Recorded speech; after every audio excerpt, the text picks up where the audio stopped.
महाभारत का वो प्रसंग जिसने हमारे सोचने समझने के तरीके और नैतिकता पर एक बहुत गहरी छाप छोड़ी है, द्रौपदी चीरहरण। खैर, अक्सर इसे बस एक चमत्कारी घटना मान लिया जाता है ना। लेकिन आज इस विश्लेषण में हम इस पूरी घटना को इसके सबसे मुख्य गवाह यानी स्वयं द्रौपदी के नजरिए से समझने वाले हैं। हम देखेंगे कि कैसे एक महारानी ने भरी सभा में अपने हकों के लिए आवाज उठाई और अपने तीखे सवालों से उस दौर के सबसे बड़े जानकारों को एकदम निरुत्तर कर दिया। यह सिर्फ एक पुरानी कथा नहीं है, बल्कि न्याय, नैतिकता और सत्ता के अहंकार का एक बहुत गहरा और सच कहूं तो रोंगटे खड़े कर देने वाला विश्लेषण है। जब द्रौपदी को जुए में हारने के बाद सभा में बुलाया गया तो वो ऐसे ही हार मानकर नहीं झुकी। उनका वो सीधा और बेबाक सवाल याद करने लायक है। जाकर उस हारने वाले खिलाड़ी से पूछो कि पहले वो अपने आप को हरा था या मुझे। अब जरा इस बात की गहराई को समझते हैं। इस अकेले सवाल ने कुरु दरबार के कानूनों और उनकी पूरी नैतिकता की नींव हिलाकर रख दी थी। ये कोई मामूली विलाप या रोना धोना नहीं था, बल्कि एक बहुत बड़ी कानूनी चुनौती थी। तर्क बहुत साफ था। अगर युधिष्ठिर खुद को पहले ही हार चुके थे तो एक दास के रूप में उनके पास अपनी पत्नी को दांव पर लगाने का अधिकार आखिर आया कहां से? और देखिए, यह सब कुछ रातों रात नहीं हुआ था। इसके पीछे एक बहुत ही गहरा और घिनौना राजनीतिक जाल था। इंद्रप्रस्थ में युधिष्ठिर का जो असीम वैभव था, उसे देखकर दुर्योधन ईर्ष्या की आग में जल रहा था। मतलब जलन इतनी ज्यादा कि उसने शकुनी के साथ मिलकर एक पूरी योजना बना डाली ताकि युद्ध के बजाय छल कपट वाले चौसर के खेल से सब कुछ हड़पा जा सके। और इस पूरी साजिश में सबसे दुखद बात क्या थी? राजा धृतराष्ट्र की भूमिका। विदुर जैसे समझदार मंत्री ने साफ साफ चेतावनी दी थी कि यह खेल कुरुवंश में तबाही लाएगा, लेकिन पुत्र मोह में अंधे धृतराष्ट्र ने उन बातों को पूरी तरह से अनसुना कर दिया। अब इस पतन की गति पर गौर करते हैं। चौसर का खेल शुरू होता है और जुए की लत बिल्कुल एक ऐसे चक्रव्यूह की तरह बन जाती है जिससे निकलना नामुमकिन था। पहले चरण में सोना, चांदी, खजाने और पूरा राज्य दांव पर लगा और हार गए। फिर दूसरे चरण में उसी लालच में युधिष्ठिर अपने चारों भाइयों को भी हार बैठे। तीसरे चरण में उन्होंने खुद को दांव पर लगाया और वो भी हार गए। यहां पतन की जो रफ्तार है वो वाकई डराने वाली है। एक एक करके सब कुछ छिनता चला गया।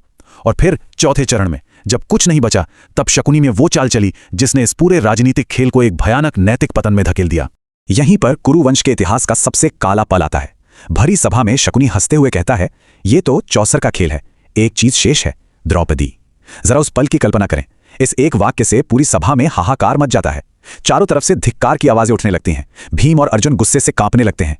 ये बिल्कुल वो सटीक पल है जहां एक मामूली जुए का खेल राजनीति और राज्य की सीमाओं को पार करके एक स्त्री के सम्मान और इंसानियत के सबसे निचले स्तर तक गिर जाता है। तो इस भयानक स्थिति में द्रौपदी की प्रतिक्रिया क्या थी?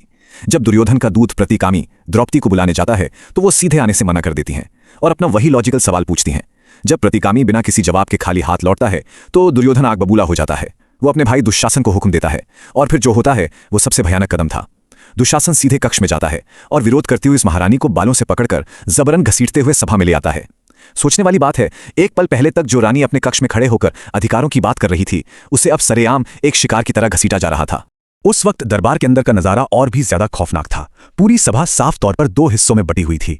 एक तरफ तो हमलावर थे, दुर्योधन, दुशासन और कर्ण, जो न सिर्फ इस घटिया काम का मजाक उड़ा रहे थे, बल्कि दुर्योधन तो यहां तक कह रहा था कि उसने द्रौपदी को जीता है। और दूसरी तरफ थे मूक दर्शक, भीष्म और द्रोणाचार्य जैसे महान योद्धा, परिवार के बड़े बुजुर्ग और यहां तक कि खुद पांडव भी सिर झुकाए बैठे थे। द्रौपदी की हालत उस समय एक घायल हिरनी जैसी थी जो मदद के लिए चीख रही थी, लेकिन उस समाज के सबसे ताकतवर पुरुष बस चुपचाप तमाशा देख रहे थे।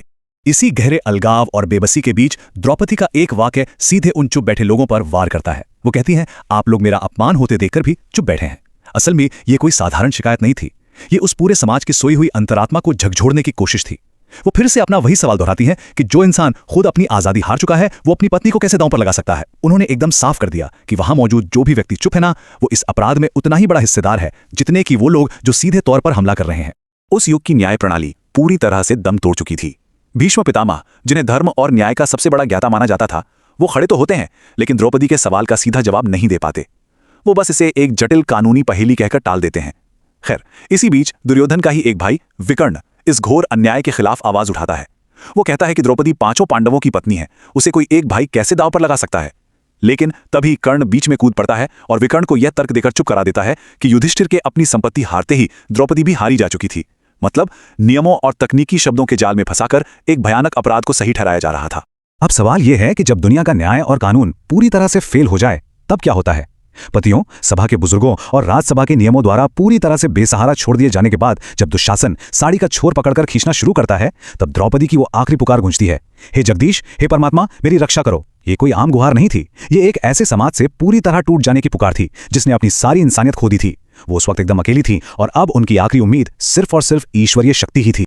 और फिर वो अद्भुत चमत्कार होता है दुशासन पूरी ताकत से वस्त्र खींच रहा था, लेकिन वो जितना वस्त्र खींचता साड़ी उतनी ही बढ़ती जाती। देखते ही देखते सभा मंडप में कपड़ों का पहाड़ लग गया, लेकिन साड़ी की लंबाई 1 इंच भी कम नहीं हुई। दुशासन खींचते खींचते पसीने से तरबतर हो गया और थक कर वहीं गिर पड़ा। इस दृश्य ने पूरी सभा के होश उड़ा दिए। ईश्वरीय चमत्कार ने द्रौपदी की गरिमा तो बचा ली, लेकिन साथ ही उस दरबार के पूरे खोखलेपन को हमेशा हमेशा के लिए बेनकाब कर दिया।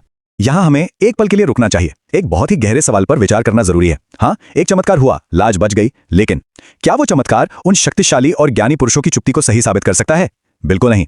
जब एक असहाय स्त्री को सरेआम अपमानित किया जा रहा था, तब उन लोगों का तथाकथित धर्म कहाँ था? चमत्कार ने भले ही उस घटना का अंत बदल दिया हो, लेकिन उस दरबार की नैतिक हार और उनके अपराध बोध को यह कभी नहीं धो सकता। यह एक ऐसा सवाल है जो आज भी चुपता है। इस चमत्कार के ठीक बाद सभा का माहौल एकदम से पलट जाता है। भीम, जो अब तक अपने बड़े भाई के आदेश की वजह से खून का घूंट पीकर शांत थे, अचानक उठ खड़े होते हैं और वो एक ऐसी भयानक प्रतिज्ञा करते हैं जिसने सबके रोंगटे खड़े कर दिए कि जब तक वो उस पापी दुशासन की छाती फाड़कर उसका गर्म खून नहीं पी लेंगे, तब तक उन्हें शांति नहीं मिलेगी। भीम की इस एक दहाड़ से कौरवों की जीत का सारा गुरूर एक झटके में चकनाचूर हो गया। जीत का जश्न तुरंत एक खौफनाक सन्नाटे और दहशत में बदल गया। भीम की इस खौफनाक प्रतिज्ञा का असर भी तुरंत देखने को मिला। धृतराष्ट्र, जो अब तक आंखें और कान दोनों बंद किए बैठे थे, अचानक से बीच बचाव करने आ जाते हैं।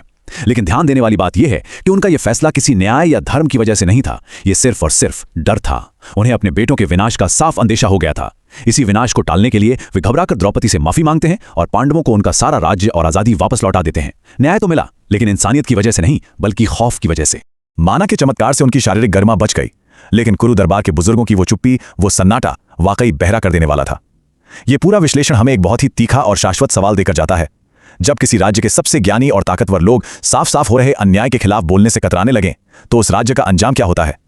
कुरुवंश का विनाश उसी खामोशी का नतीजा था। इतिहास में जब भी इस प्रसंग को याद किया जाएगा, तो उस चमत्कार के साथ साथ द्रौपदी के वो तीखे सवाल और उस दरबार का कायर सन्नाटा भी हमेशा याद रखा जाएगा। इसी विचार के साथ हम इस चर्चा को यहीं विराम देते हैं।